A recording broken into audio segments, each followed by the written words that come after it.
Kapatid, sa atin pong pagninilay ngayon, ang gandang balikan itong atin pong ipinahayag sa unang pagbasa. Ano po? Ito po ay hango po doon sa aklat ng Genesis, chapter 23. Doon sa Genesis, chapter 23, yung pong binasa kanina, ipinahayag kanina, ay tungkol po sa pagkamatay ni Sarah. Si Sarah ay may bahay ni Abraham.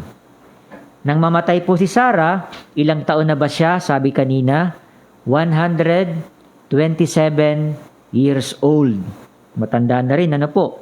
Pero binabanggit din po doon sa binasa kanina, ipinahayag kanina, na hindi lamang po ang topic ng Genesis chapter 23 ay ang malungkot na pagkamatay ni Sarah. Binanggit din po doon ang naging pagpapala ng Panginoon sa kanyang asawang si Abraham. Kaya kahit po meron pong kalungkutan, sa kabila po nito, ang kamay po ng Diyos ay nananatiling naroroon at mararamdaman ng tao. Si Abraham, sa kanyang bahagi ng kanyang pagiging pinagpala ng ating Panginoon, matanda na rin po siya at gusto po niya na makasigurado na yung kanilang anak na si Isaac ay magkakaroon ng may bahay na magmumula sa kaniyang sariling bayan. At nakatagpo nga po si Isaac ng mapapangasawa at ito po ay sa katauhan ni Rebecca. At ayon po sa atin pong sa Genesis chapter 23, nang matutunan pong mahalin ni Isaac, ito pong si Rebecca. Ito pong si Rebecca ang naging kaaliwan niya sa pagkamatay ng kanyang ina. Dito po sa pagkakatagalog po nitong part na ito na nang mapamahal si Rebecca kay Isaac, natutunan ni Isaac na mahalin itong si Rebecca, ay ito'y naging kanyang kaaliwan sapagkat malungkot pa rin po si Isaac nang mamatay yung kanyang nanay. Kaaliwan. Pero sa kaaliwan, doon po sa English translation po nito, medyo iba po yung kanyang iba ang dating. Solace, ano po. Parang dahil malungkot ka, ikaw itong iniibig mo na ito yung naging source of strength mo. Ito yung kinakanlungan mo. Hindi po dito sa Tagalog na ito na parang ang connotation para sa atin ay medyo mas malapit lamang sa kaaliwang pangkatawan. Samantalang doon sa English translation, binabanggit po doon na kung papaanong nalungkot si Isaac sa pagkamatay ng kanyang ina na marahil ay yun talaga ang nagiging source of strength niya. Nang magkaroon naman po siya ng kanyang may bahay, ito naman po yung naging source of strength din niya, kagaya ng kanyang ina. Ngayon mga kapatid, dumadaloy po ang ating pagninilay, hindi lang po sa tungkol sa kamatayan, blessing at pag-aasawa. Ang ebanghelyo po natin ngayon ay nauwi po sa kung papaano po natin dapat tingnan ang biyaya o alay na nasa sa ating harapan na pwede po nating ialay o ibigay sa Diyos. Ang sabi po ng ilan, ang pangalan daw pong Mateo, marahil, ayon po dun sa aking nabasa, ang kahulugan daw ay regalo. Kaya nga, ang topic po natin doon sa pagbasang ito ay hindi lamang po tungkol sa pagtawag para maging pari, pagtawag para sa religious life, pagtawag para maging alagad ng Diyos, at kalaunan ay magiging apostol ng Diyos kapag sinugo na. Hindi lang daw po doon Sapagkat sa atin pong ebanghelyo, meron po ditong binigyang pansin ang ating Panginoon. At ito po ay yung pong pag-aalay. Sapagkat sa mata ng marami, Nakita nila na bakit kayo nagbibigayan ng blessing sa isa't isa. Nagsisharing kayo. Pare-pare, humahalo ang malinis sa mga madudumi, ang mga iginagalang sa lipunan at ang mga itinuturing ng lipunan na mga makasalanan. Dapat hindi ganyan.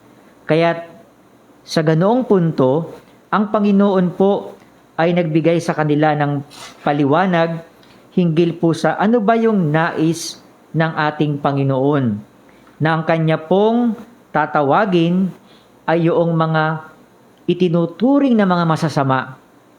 Hindi naman po ibig sabihin ng Diyos dito ay sapagkat banal ka na, bahala ka na sa buhay mo. Hindi naman ganun eh. Ang Kanya lamang gustong mangyari dito ay yung tungkulin na sana magkatipon-tipon ang mga anak ng Diyos, na sila ay pare-pareho na maaring mag-alay sa Kanya, makakapag-alay sila sapagkat ang kanilang motibo ng pag-aalay ay nagampanan na nila yung kanilang tungkulin sa kanilang kapatid. Kaya maaari na silang mag-alay sa Diyos. Kaya lamang sa mga panahon po ngayon, di ba, medyo iba po yung nangyayari. Parang hindi ho balanse sapagkat nagdadasal, nag-aalay, nagdadasal, nag-aalay. Pero sa kanilang puso, meron silang hindi magawang o makayang patawaring kanilang kapwa-tao. Totoo po, mahirap kalimutan ang ginawang sakit sa atin. Pero ganun pa man, naroon po yung sakripisyo na pag dumating yung puntong mga ilangan yung ating kapwa-tao, alang-alang sa Diyos, alang-alang sa pakipagkapwa natin, sana ay agad tayong tumugon. Kanina po ay nung ako po ay nagpapaayos ng relo dito po sa bayan, yung po kasing aking automatic na relo na akin pong minana pa, masyadong mabilis ang ikot. So masyadong napapaagap ang gising ko pag yun ang ginagamit ko. Nakakailang balik po ako dun sa nag-aayos ng relo.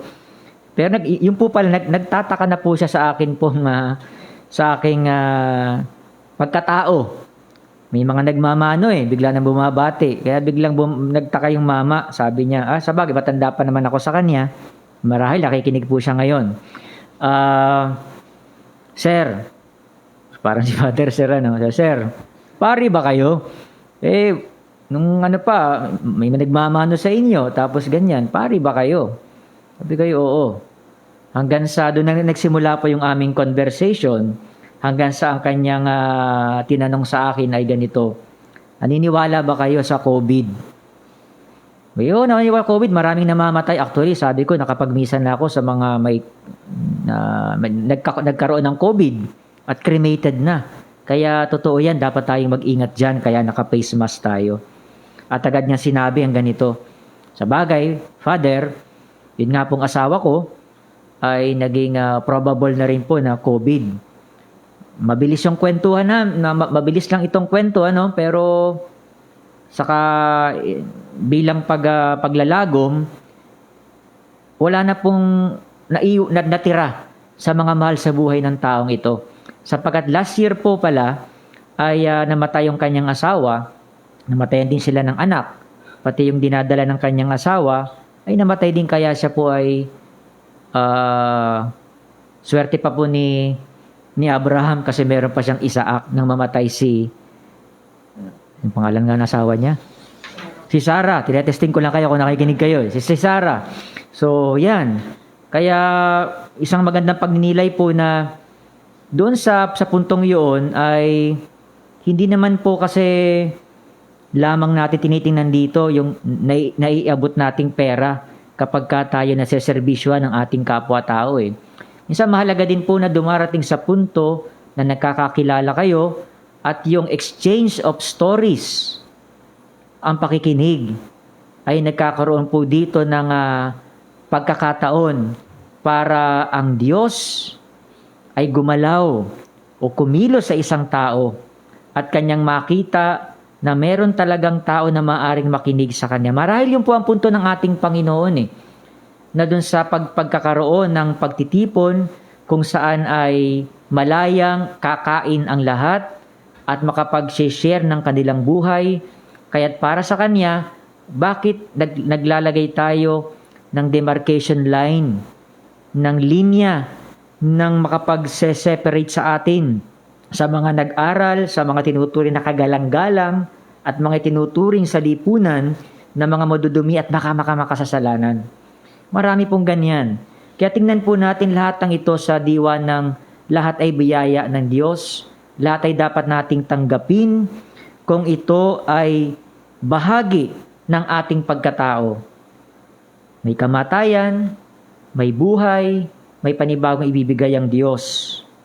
At sa mga nasa sa atin pa pong mga kamay at kaya nating gawin, bakit hindi natin ibukas ang ating mga palad upang ang ating munting mga panahon ng paglagi sa daigdig na ito ay magpatuloy na ang naaalaala ay hindi lamang yung ating mga pangalan, kung hindi yung pag-asang dulot ng patuloy na pag-ikot ng kagandahang loob sa bawat isa.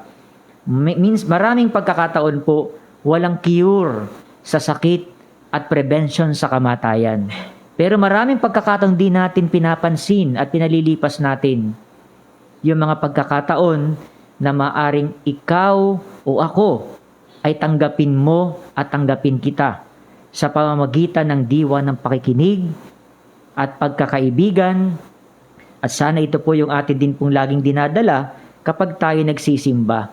Kaya sabi ng Panginoon, napakalino po nung kanyang sinabi, mababasa natin yun sa kay Propeta Amos chapter 5. Ayaw niyang pansinin ang pag-aalay ng kanyang bayan, sapagkat sabi niya, ang gusto ko, maghari sa inyo ang katarungan at pagiging ninyong matuwid. At doon naman po sa aklat ni San Marcos, Kabanata 12, ang binanggit po niya, ang ating tungkulin sa Diyos at sa ating kapwa-tao. Nawa po sa tuwing tayo magmimisa, maalaala natin ang daloy ng ating buhay mula sa pagkasangalan ng Ama na sign of the cross, na yan ang buhay natin, until the end of the Mass na merong sign of the cross, may blessing kung saan ay ating tinatanggap na tayo ay bukod sa may paniniwala sa Diyos, yakap-yakap din natin ang biyayang dulot ng pagiging isinilang sa daigdig na ito. Kahit may krus, bahagi ng ating buhay na tayo maging kamay ng Diyos sa sanlibutang ito.